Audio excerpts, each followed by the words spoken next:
안녕하세요. 안녕하십니까. 제 본명은 스님 이름은 성윤입니다. 성윤 스님입니다.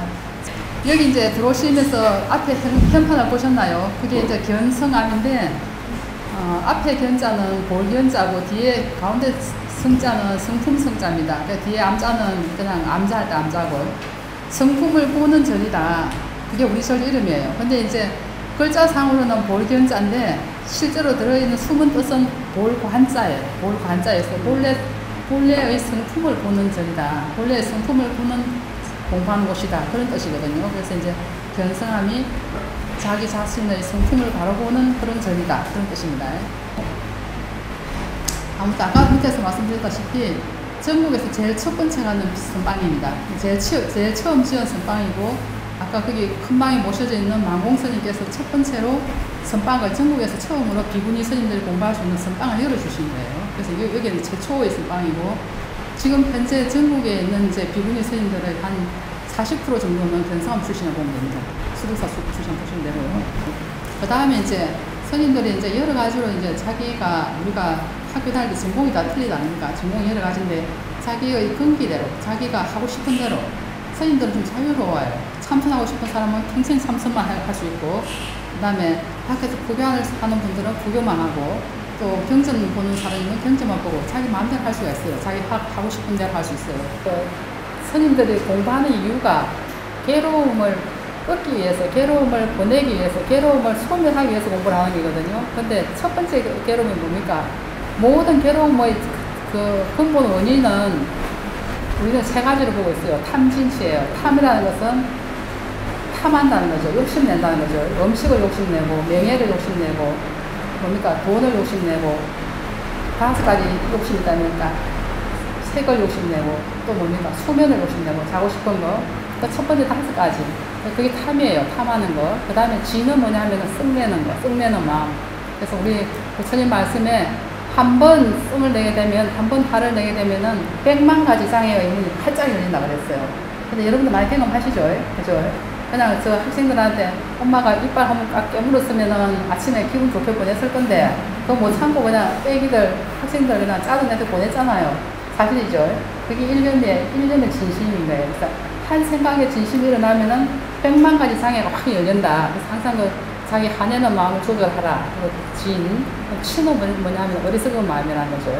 어리석게 자기가 지혜롭게 살지 못하고 어리석은 마음으로 인해가지고 이 탐진치 3가지가 인생을 괴롭게 만들고 평생 그냥 어둡게 산다는 거예요. 오늘 날도 어제부터 날이 더워졌어요. 근데 여기 계신 여러 분들이 오늘 여기 견성암 이 많은 전국의 크고 많은 절 가운데에 또 비구니 스님들 그 많은 절 가운데 오늘 견성암 법당에 모이신 이 인연이 뭡니까? 이게 기가 막힌 인연이거든요. 우리 절집에서는 이게 3생의 인연이라고 해요. 한번 태어나서 죽은 것이 한 생입니다. 지금 태어나기 전에 그 전에 전생이 있어요. 그것도 2생입니다. 이번에 또 태어나 죽으면 다음 생이 있어요. 그 3생이가 아닙니까? 그 3생의 인연을 거쳐야 한 자리에 모여서 공부를 할 수 있는 인연이 된다고 그랬었어요. 그러니까 오늘 저하고 여기 모이신 분들도 이것이 3생의 인연이 걸칠 때 말이에요. 이게 뭐 종교를 떠나서 아무튼 그렇게 됐으니까 제가 오늘 오신 김에 뭐 다른 거는 특별히 드릴 것도 없고, 아무튼 머리를 쉽게 맑게 하는 방법을 한 가지 알려 드릴게요. 이 왼쪽 발을 오른쪽 여기 허벅지에 올려보세요. 이렇게 올려보세요. 다리가 너무 뚱뚱해도 안 올라가고 너무 근육이 뚱뚱해도 안 올라가거든요. 근데 이제 우리는 양쪽을 다 올립니다. 다 올리는데 양쪽 다 올리기 어려워요. 어렵거든요. 처음에 반가부터 이걸 이제 반만 하려서 반 가부자라고 해요. 반 가부자. 그 다음에 이제 이 왼손을 오른손 위에 놔보세요. 이렇게. 나중에 배꼽 있죠? 배꼽한테 깎나보세요. 바로. 그 다음에 이렇게 엉덩이를 이렇게 오른쪽 왼쪽 이렇게 보시면 자리가 많이 잡히거든요.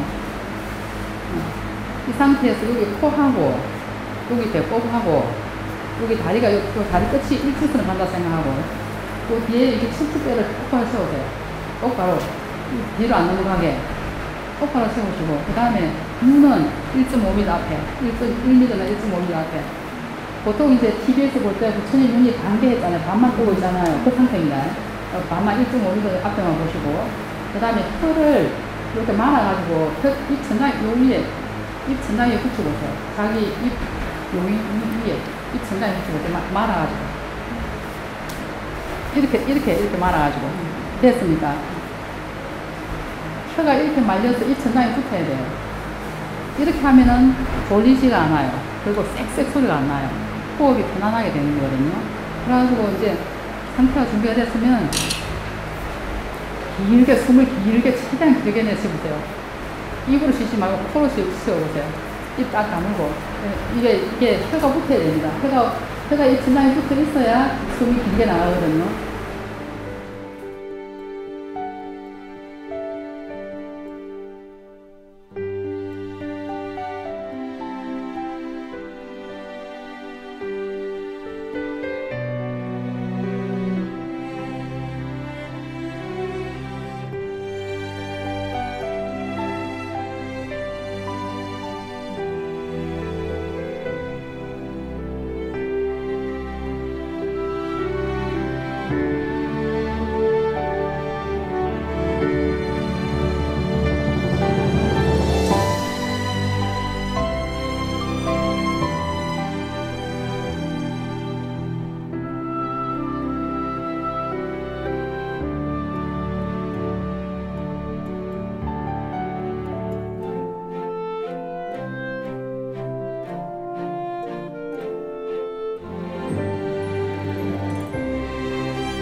어땠어요? 좀 편안하신 것 같아요? 그래, 처음에는 어려운데, 집에서, 아침이나 저녁에 주무시기 전에 한 5분씩 해보세요. 처음에 5분, 나중에 10분, 20분 해보세요. 훨씬 마음이 편안해지실 거예요. 몸도 편안해지실 거예요. 네. 감사합니다. 반갑습니다. 네.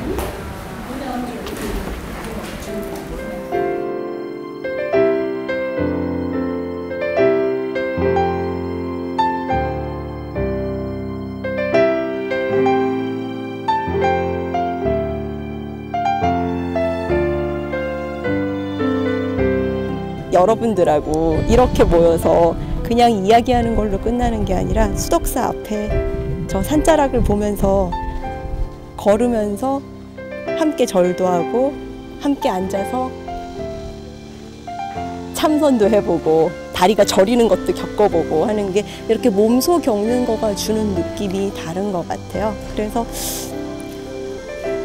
이게 정말 길 위의 인문학이구나. 길 위의 인문학이라는 거는 머릿속으로 하는 게 아니라 이렇게 한 발 한 발 걸으면서 느끼는 거구나. 그런 생각이 좀 더 많이 드는 것 같아요. 살아가는 데 있어서 진정한 양식이고 궁금증이고 지적인 공복감이고 이걸 해결해 줄 수 있는 이런 도서관 프로그램이 있어서 너무 고맙다고 생각하고 감사하고 너무 감동을 많이 받았습니다. 감사합니다.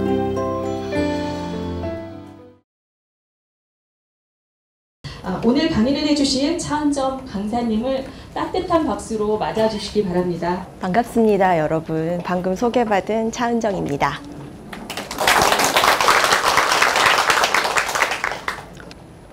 오늘 우리의 주제는 제목은 비구니 사찰의 사유와 풍속도. 그런데 실제 제가 여러분들하고 이야기를 할 주제는 바로 길이에요. 네, 우리 이 사업의 제목이 길 위의 인문학이죠. 그리고 길 위에서 부르는 노스텔지어. 길 하면 여러분 어떤 게 떠오르세요? 가로수. 길 주변에 있는. 네. 그리고 길이라는 게 뭐죠? 네? 네. 역시 또 여기서만 나올 수 있는 또 이 깊이 있는 네, 길이라는 거는 어딘가를 가는, 그렇죠. 그리고 어딘가를 떠나서 어딘가로 가죠. 돌아오기도 하고 도착하기도 하고 가다가 길을 잃기도 하고 잘 가다가 딴 길로 빠지기도 하고 그렇죠. 자, 길이라는 주제로 길을 떠난 사람들에 대해서 얘기를 좀 해보고 싶어요. 길을 떠난 사람들. 길을 떠나다. 우리가 살면서 길을 떠나게 되는 경우, 여행 떠날 때 어때요? 등에다가 가방 짊어지고 다 한 버스 타고 가는데 나만 이 정류장에서 내려서 아무도 모르는 첫 장소에 도착해서 발 딱 딛고 내려서, 그리고 그 버스는 내 뒤로 떠나요. 자, 어떤 느낌일까요? 혼자 여행 가보신 적 있으세요, 여러분?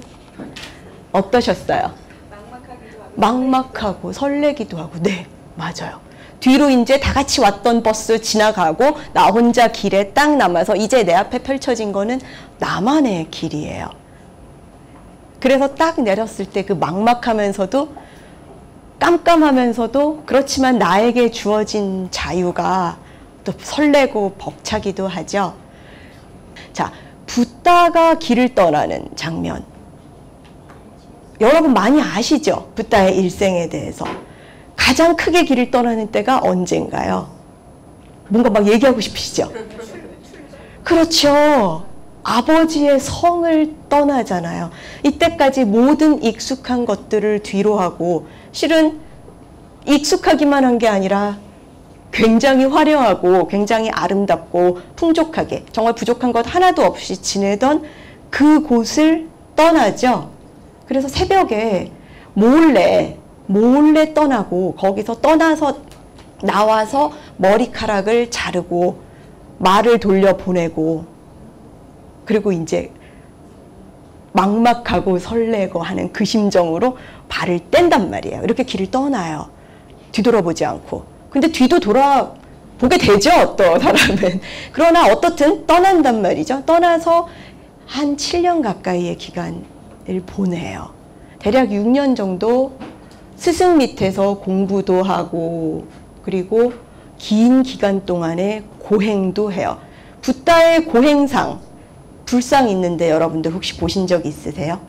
엄청나게 빼짝 말라 있어요. 그래서 경전에는 그 모습을 어떻게 설명하냐면, 갈비뼈가 헛간의 들보처럼, 그 시골집 흙 무너져 내린 들보, 이렇게 딱 생각하면 그런 것처럼 정말 그렇게 묘사를 하고 있어요. 쏙 들어간 배에 뭔가 맑은 듯한 눈빛만 남아있는, 그래서 그 뼈대만 남아있는 그 모습을 묘사하고 있어요. 그런데 붓다는 그 정말 죽어라고 고행을 해서 깨달음을 얻었나?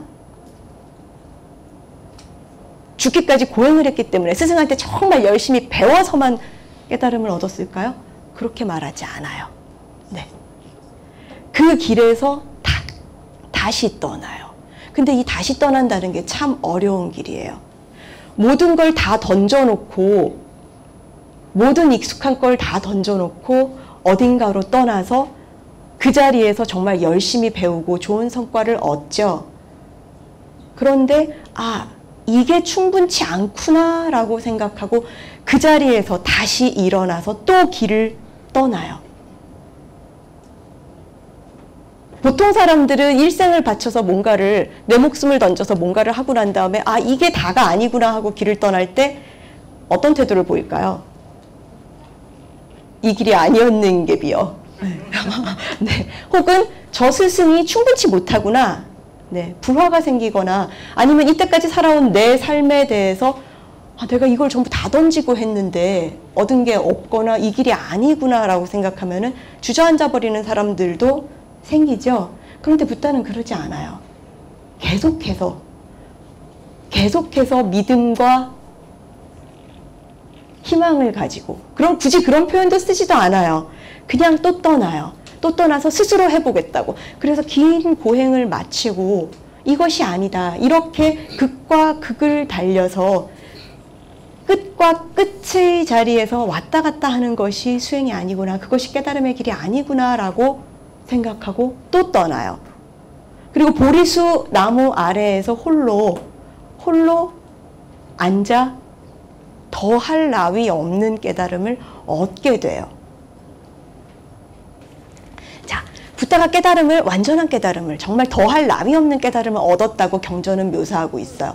그런데 붓다 스스로는, 그래서 붓다가 되는 거죠. 근데 붓다 스스로는 무엇이라고 표현할까요? 내가 얻은 이 깨달음을, 나는 옛 길을 발견했다라고 얘기해요.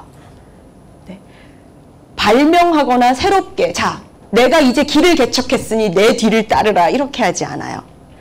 옛사람들이 다니던 길, 늘 원래 그렇게 있었던 길, 존재 자체에 그렇게 새겨져 있었던 길을 나는 다시 발견하게 되었다, 이렇게 표현하고 있어요. 그래서 옛 길을 발견했다고. 이 길은 삶의 결을 마구 거스르면서 굉장히 극단적인 선택을 해서 그 끝에서 발견하게 되는 길이 아니에요. 그렇게 묘사되지 않아요. 그렇기 때문에 붓다는 고행의 길을 내려놓고 일어서게 되는 거죠. 붓다가 고행의 길을 내려놓았을 때 같이 고행했던 그 수행자들이 저런 배신자, 저 배신자, 이런 얘기들을 해요. 실제로 지금도 인도에서는 고행승들이 굉장히 많죠. 어떤 형식의 고행을 하는지 들어보면 우리 굉장히 놀래요. 여러 가지, 다리를 들고 내려놓지 않는, 그 몸의 극한을 경험함으로써 인간의 경지를 넘어서고자 하는 그런 수행이죠. 그런데 붓다는 그걸 주장하지 않아요. 물결처럼, 물이 흐르는 것처럼 순하게 흘러가는 거, 그래서 존재 자체에 새겨져 있는 거, 원래 그런 거, 옛사람들이 다니던 길이었던 거, 그걸 발견하는 거다. 그래서 그렇게 만난 길을 이 옛길이라는 표현으로 써요. 자, 옛길을 발견해서 걸어간다. 근데 붓다는 깨달음을 얻고 나서 혼자 걷지 않아요. 뭘 하죠? 함께 걸어요. 네. 근데 이 함께 걷는다는 것 자체가 사실은 굉장히 큰 의미를 가져요. 함께 걸었기 때문에 불교라는 종교가 우리에게 알려져서 지금까지 연결되고 있는 거죠. 붓다가 처음으로 입을 열어 사람들을 가르치기 시작한 거를 뭐라고 표현하죠? 불교에서? 불교 사찰에 가면은 이 상징물들도 있어요. 티벳 사원에 가도 이 상징물들이 있어요. 박휘, 법의 박휘, 법륜이라고 하죠. 법륜을 굴리다. 처음으로 법륜을 굴리다. 그래서 초전 법륜이에요. 이 초전 법륜이 왜 중요할까요? 제일 중요한 말씀을 처음에 했기 때문에? 아니요. 물론 제일 중요한 말씀을 처음에 하시죠. 그런데 처음에 했기 때문에, 중요하기 때문에 중요한 것이, 그 내용으로서 중요한 것이 아니라 입을 열어 말하기 시작해 제자들을 가르치고 내가 발견한 옛길을 함께 걷기로 했다는 거예요. 그래서 같이 걷자라고 하는 이 시점에서부터 불교라는 종교가 싹트기 시작하는 거죠. 함께 걷기 위해서 제자들이 모여들기 시작해요. 붓다의 삶에서도 법륜을 굴리는 거는 마찬가지예요. 내가 발견한 이 길의 의미를 사람들이 알 수 있을까? 그렇게 쉽게? 아니에요. 알기 힘들어요. 어려워요. 그냥 가시지요. 옆에서 마구니들이 계속 이렇게 유혹을 하는 게 경전에 나와요. 그런데 알리기로 해요. 함께 걷기로 하는 거죠. 그래서 그 함께 걷기로 한 것 때문에 초전법륜이 의미가 있는 거예요. 그래서 초기 승가의 삶에 대해서, 그러면은 그 사람들은 붓다 밑에 모여가지고 어떻게 살았을까 궁금하잖아요. 그렇죠? 지금 사찰에서의 그 승려들의 삶에 대해서도 여러분들 익숙하세요?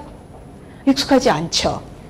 스님을 뵌다고 해도 스님이 하루 종일 뭐 하시는지, 문 닫고 방에 들어가서는 뭐 하시는지 물어볼 수 없잖아요. 어떻게 출가하셨어요? 이 얘기도 사실은 쉽게 물어볼 수 없는 내용이에요. 약간 무례하다고 생각들을 하세요. 그러다 보니까 좋은 말씀, 법문을 해주실 때의 모습만 알게 되기가 쉽죠. 그런데 붓다의 이 공동체는 살아가는 모든 모습들을 드러내놓고 있어요.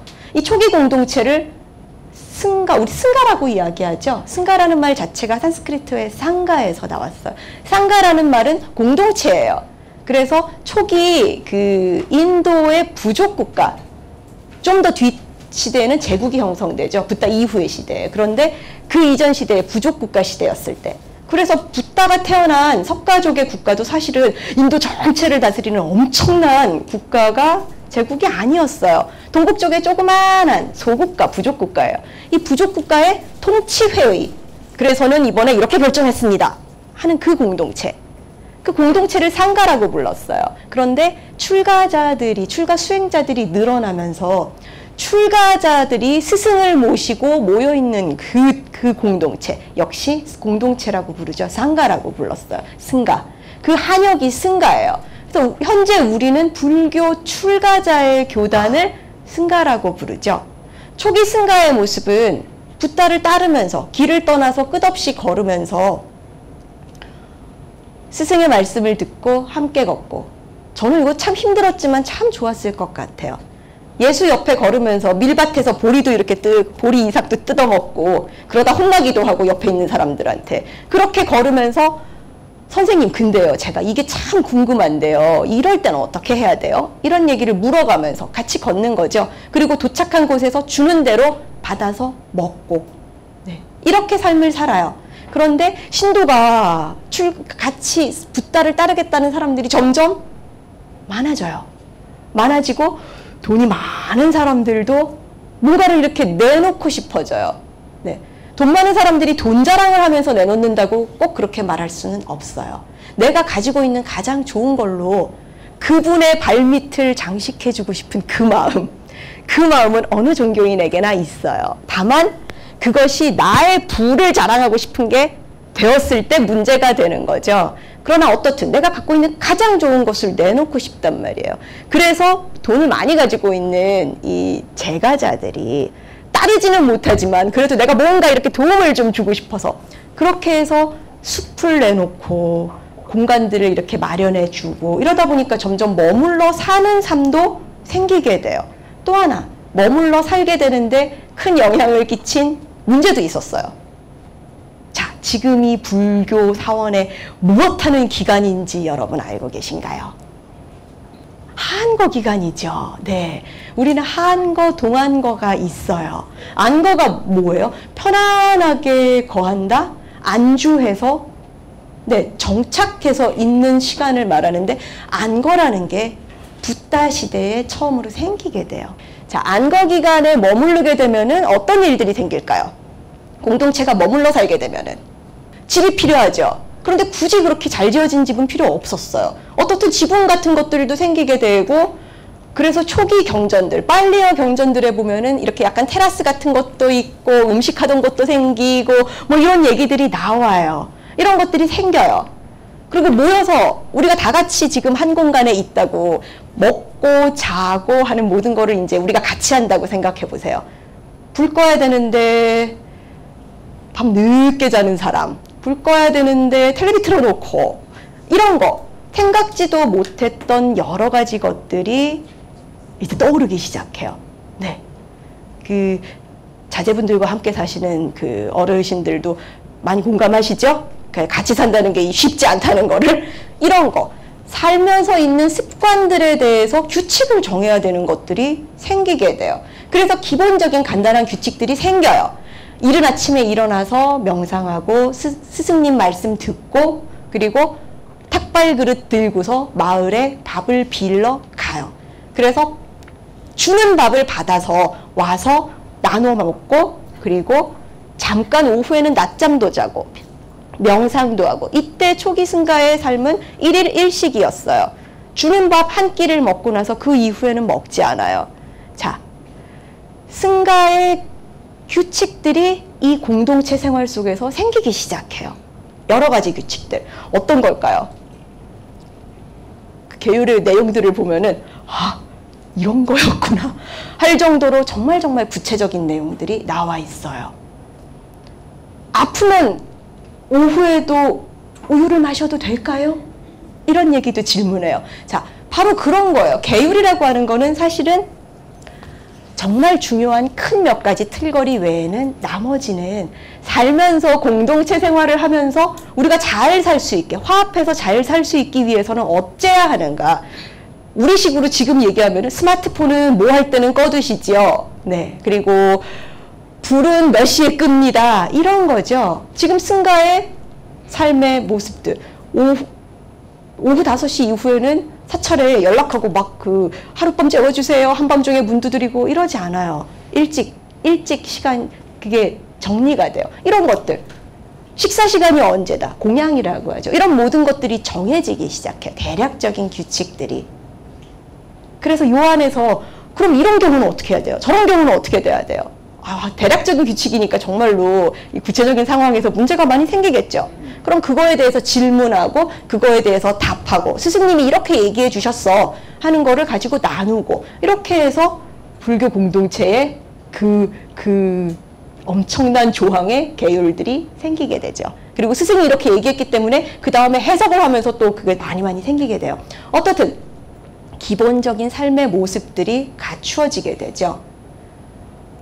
코살라왕은 이런 얘기를 해요. 우유와 물처럼 다투지 않고 어울려 살았으며 다정한 눈길로 서로를 보았으며 긴장을 풀지 않으면서도 차분하고 당황하는 모습이 없고 걸식으로 먹고 살고 마음은 늘 들판의 사슴처럼 부드럽습니다. 이런 표현들을 써요. 그래서 이렇게 스며들어서 서로의 존재가 내가 물인데 쟤랑 섞여서 내가 우유가 돼버렸네. 우유도 물도 갑자기 새로운 비유가 생각났습니다. 우유도 물도 아닌 것 하다 보니 죽도 밥도 아닌 것도 생각이 나는군요. 물도 술도 아닌 것, 죽도 밥도 아닌 것. 그런데 그래서 내 존재의 의미가 흐트러졌다고 불평불만하지 않아요. 내가 그렇게 스며들어서 우유도 물도 아닌 것이 되어도 좋은 거죠. 산다는 게 원래 이런 거구나 하는 거를 느끼게 돼요. 그래서 왕이 봤을 때 왕궁의 삶은 어때요? 웃고 있어도 웃고 있는 게 아니죠, 이게. 네. 그런 삶의 모습들만 보다가 다른 형태로도 살 수 있구나. 산다는 게 원래 그래야 되는 건데 원래 내 거 놓치지 않으려면 죽어라고 꽉 붙잡고서 길을 쓰고 내 몫을 따내야 되는 건 줄 알고 있었는데 우유인지 물인지도 모르게 섞여버리는 저기서도 아무 불평불만이 없을 수 있는 거를 넘어서서 심지어 참 행복해 보이는구나. 선생님 옆에서 살아가면서 저렇게 살아갈 수 있구나 하는 거를 보는 거죠. 붓다의 가르침은 철학적인, 불교 철학이 굉장히 방대해요. 네. 그리고 불교는 인식론이 발전해 있고 논리학이 굉장히 발전해 있어요. 그래서 논서들이 실제로 경 이외에 붓다의 말씀을 전해 들어 쓴 경 이외에 수많은 논서들이 있죠. 그래서 8만 대장경을 이루는 거예요. 너무 많은 그 논서들이 있으니까. 그런데 사실은 붓다의 가르침은 철학적 해석, 철학적으로 발견된 진리를 정말로 근사하게 혹은 오류 없이 체계를 만들어내어서 그렇기 때문에 의미가 있는 것이 아니에요. 살아가는 굉장히 구체적인 방식을 제시해 줬기 때문에 의미가 있어요. 붓다는 스스로를 의사라고 얘기해요. 네가 병 났는데 내가 그 병을 고쳐주겠다고.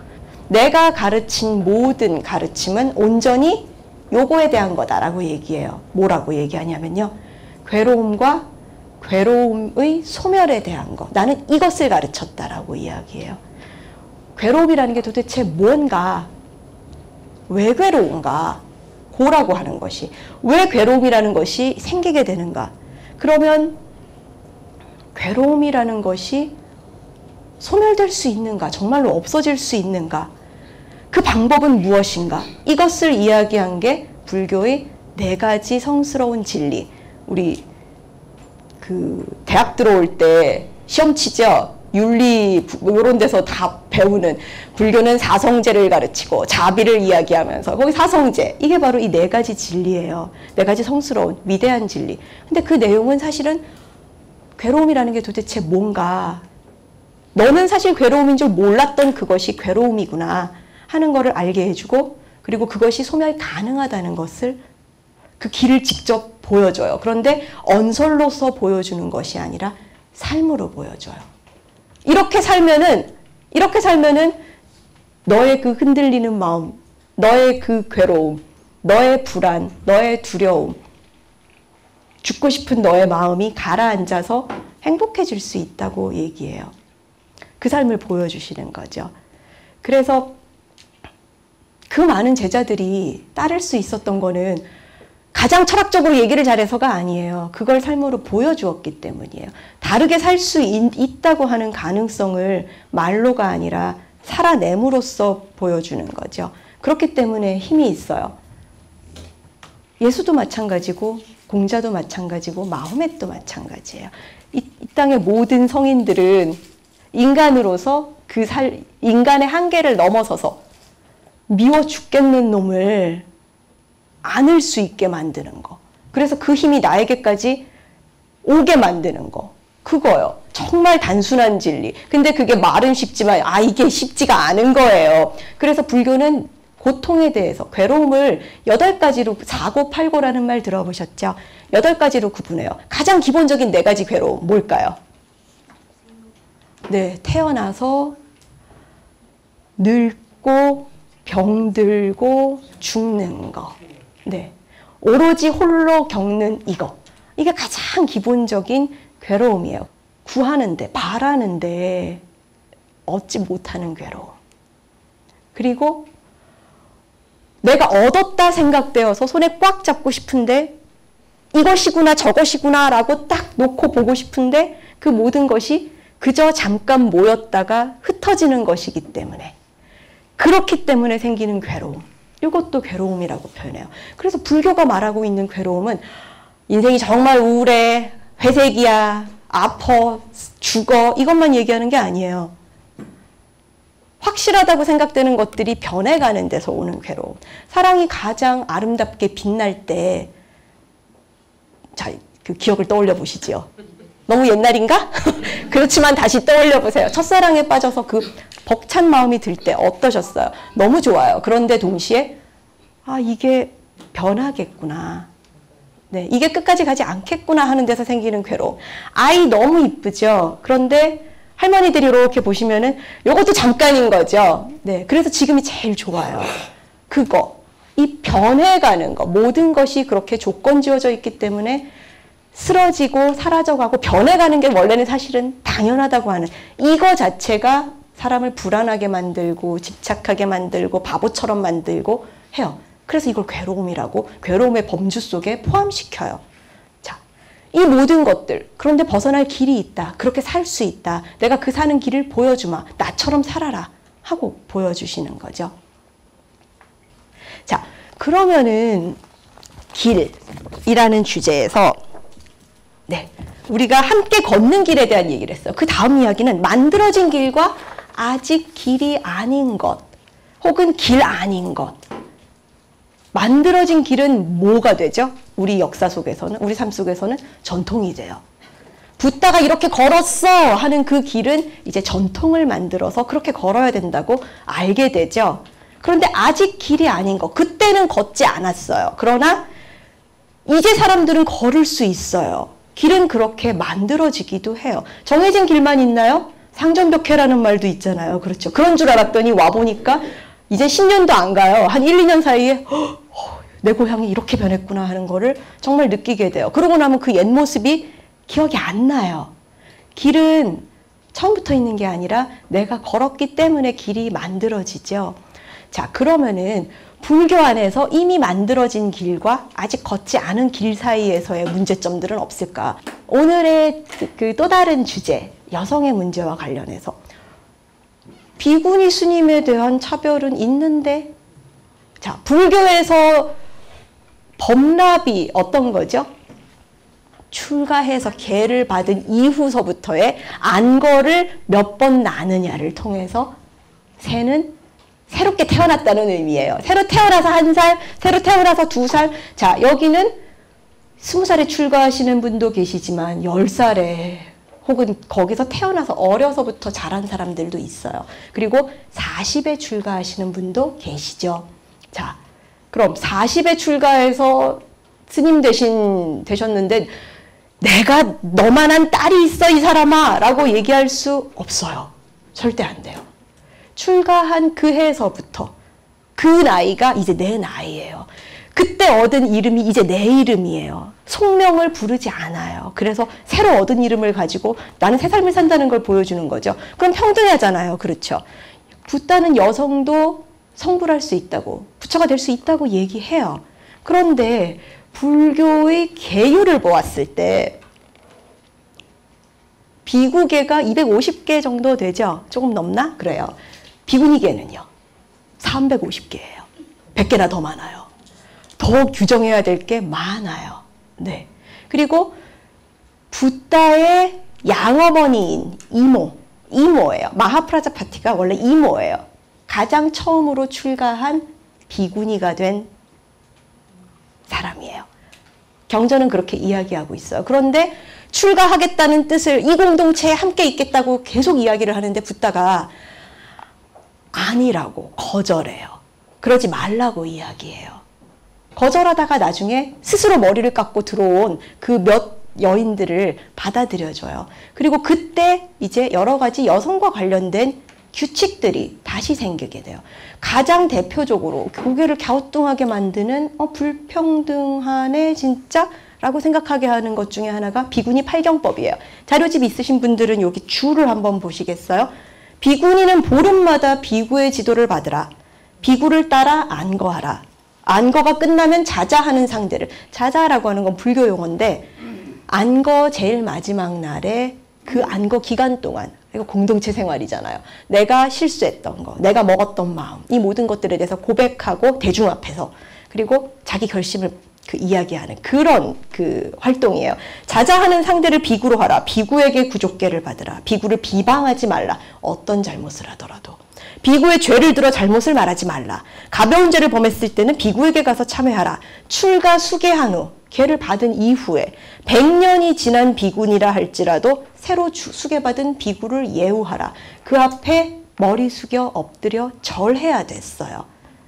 지금은 그렇게까지는 하지 않아요. 예를 갖추기는 하지만 비구니 팔경법에 구애되어서 그 비구에게, 새로 출가한 비구라 할지라도 정말 오랫동안 수행한 비구니 스님이 그 앞에 엎드려 절하거나 이런 일은 없어요. 네, 그만큼 비구니 교단의 힘이 커진 것도 있고 출가자가 많은 것도 있죠. 그런데 2006년인가 7년 정도에 이 통계조사를 했어요. 그래서 설문조사를 한 결과를 보시면은 비구니 3분의 2가 넘는 비구니가 비구로부터 성차별을 느낀 적이 있다라고 이야기해요. 네. 가장 대표적인 것이 비구니 팔경법을 내세우면서 깍듯이 대접할 것을 부처님이 이렇게 이야기하셨는데 라면서 이야기하거나 감히 비구니가 라는 표현 같은 거, 비구니라는 이유만으로 차별하는 경우 이게 33.7%로 나와요. 그리고 공식 행사나 회합에서 발언권을 갖지 못하거나 의사결정권을 갖지 못하는 경우 이거 14.5%예요. 그래서 지금도 조계종 총무원장 비구니 스님이신가요? 아니에요.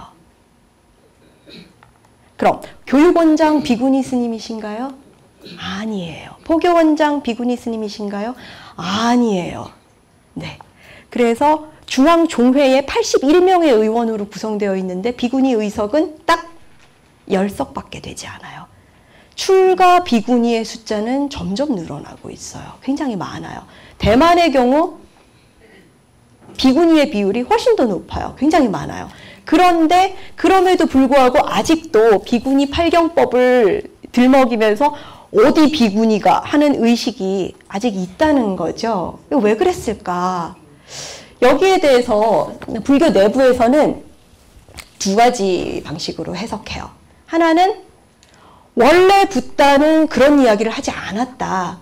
봐라, 경전을 봐라. 여성도 성불할 수 있다고 분명히 얘기했다. 그런데 그 이후에 출가자들의 공동체는 비구가 중심이 되죠.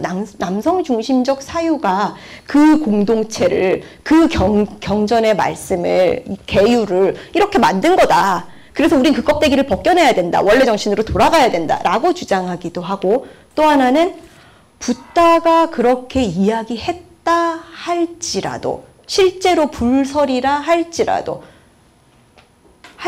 그것은 여성들을 차별하기 위한 것이 아니라 그 당시 인도 사회에서 여성의 지위가 너무나 낮았고 보호받지 못했던 상황에서 출가자가 단독의 비구니 공동체를 꾸린다는 게 얼마나 힘들고 그리고 동시에 얼마나 위험한 일인지 그것을 알고 계셨기 때문에 그래서 그 공동체를 비구니를 보호하기 위해서 최소한의 보호 조치로 이야기한 것이 바로 이 규정이다. 이렇게 설명하기도 해요. 두 가지 다 나름의 그럴 수 있었겠구나 하는 것들이 있죠. 다른 종교의 경전에 대한 해석학도 마찬가지의 방식으로 진행돼요.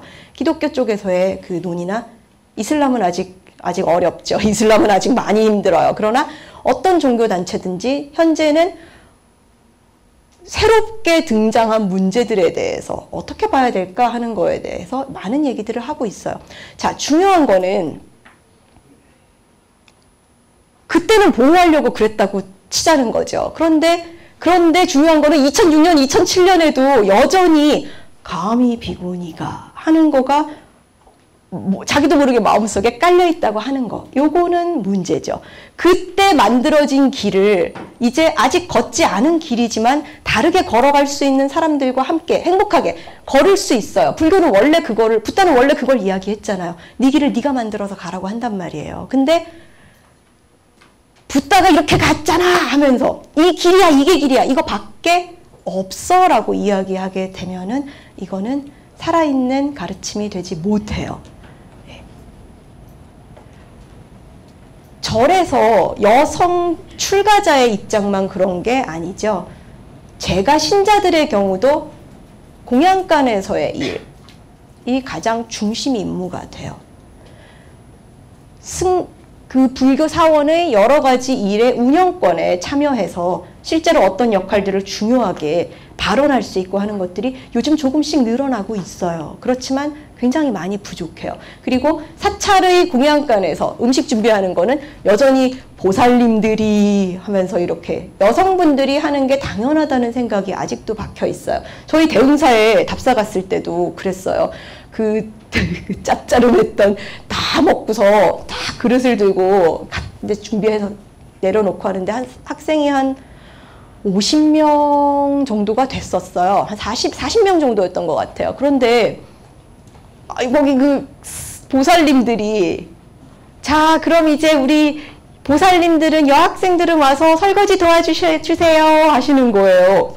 아니 왜 우리만 의식이 많이 바뀌었어요. 예전에는 그러면은 당연히 말하기도 전에 당연히 여성분들이 가서 하세요. 그래야 되는 줄 알고. 그러나 지금 학생들은 아니 왜? 다 같이 먹고? 이렇게 얘기해요. 이미 의식이 많이 바뀌는 거죠. 나도 똑같이 하고 너도 똑같이인데 왜 우리만 이건 성차별이다. 이렇게 얘기해요. 이렇게 바뀌고 있기 때문에 사찰도 바뀌게 되는 거죠.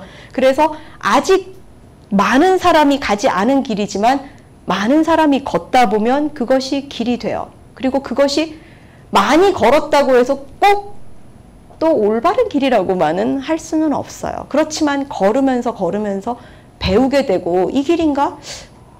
우리 스승님이 얘기해 준 거 정말 그거를 따른다는 건 뭘까? 스승님이 얘기했던 옛길이라는 건 뭘까? 하는 거를 되새기면서 가게 되죠. 붓다는 그 길, 마지막 가는 길에서 무엇이라고 당부를 남기고 갔을까요? 그걸 생각해 보면은 그리 어렵지도 않아요. 뭐가 기준일까? 이게 아주 어렵지도 않아요. 길의 마지막에 도착해서 내가 간 길의 끝에 다다라서 불교에서는 돌아가시는 걸 입적한다고 이야기하죠. 열반에 든다. 여러 가지 표현들, 인멸하셨다. 여러 가지 표현들을 써요. 붓다가 생애의 마지막에서 그 길의 끝에 다다라서 그런데 그 길이 끝이 아니에요. 모퉁이 돌아서 다시 이어져 있는 길이에요. 그런데 어떻든 요 단계에서는 끝이에요.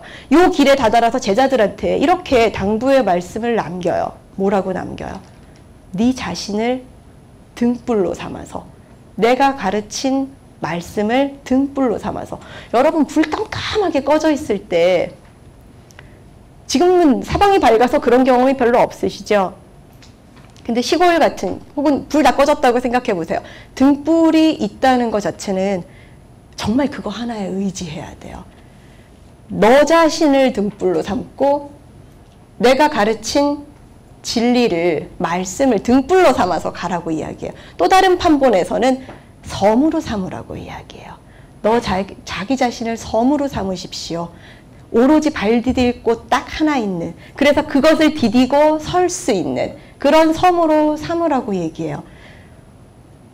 임종이 가까웠을 때 남아있는 제자들 다 불러 모으고, 자, 내가 이 승가를 다스릴 이 책임을 너에게 맡긴다. 너 잘 다스려야 된다. 내가 이때까지 이렇게 일궈내느라고 정말 힘들었다. 내 아들은 아니지만 네가 잘해라. 혹은 내 아들한테 넘겨줘야 되나? 이런 거 고민하지 않아요. 정말 배울 게 많죠. 요즘에 그 성직자들이. 네. 그런 당부의 말씀. 내 뜻을 잘 받들어서 어떻게든지 유지를 잘하라는 그런 게 없어요. 그런 게 전혀 없이 그냥 자기 자신을 등불로 삼고 섬으로 삼아서 갈 수 있기를, 네 길을 네가 가기를 당부해요. 그래서 원래 그 출가자의 삶이라는 건, 붓다를 따르는 삶이라고 하는 것, 붓다를 통해서 삶의 결을 찾고 방향을 바꾸는 사람들의 삶이라는 거는 사실은 그런 삶이죠. 의존이나 권위나 이런 것들이 정말 의미 없어지는 삶.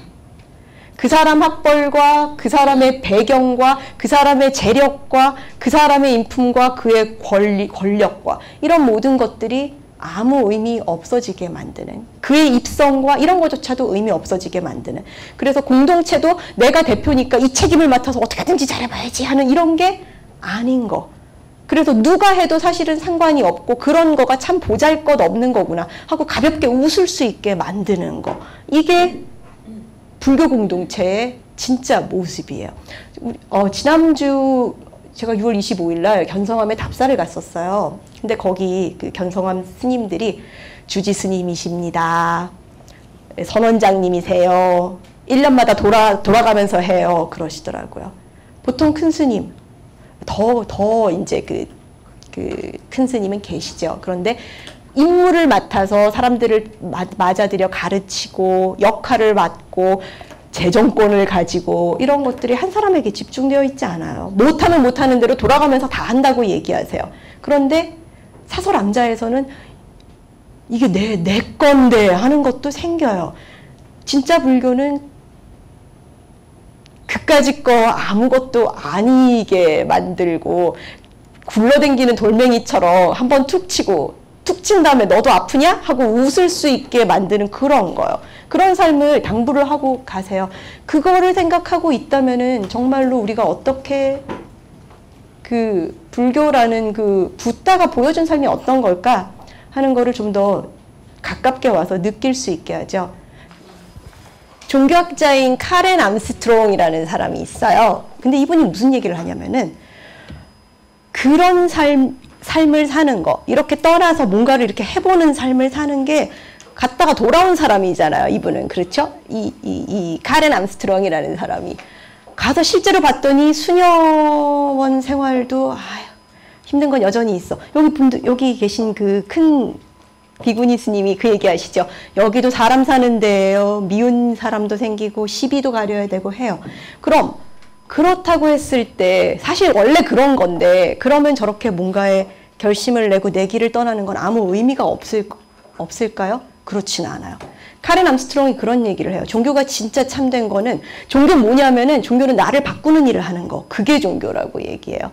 그래서 종교가 참된 거, 그거는 형이상학적으로 너무나 올바라서, 혹은 과학적으로 야, 정말 옛날에 이걸 어떻게 알아가지고 이런 거를 그 시대에 이렇게 얘기했을까? 지금 현실을 다 설명해주네? 이래서 그것도 아니에요.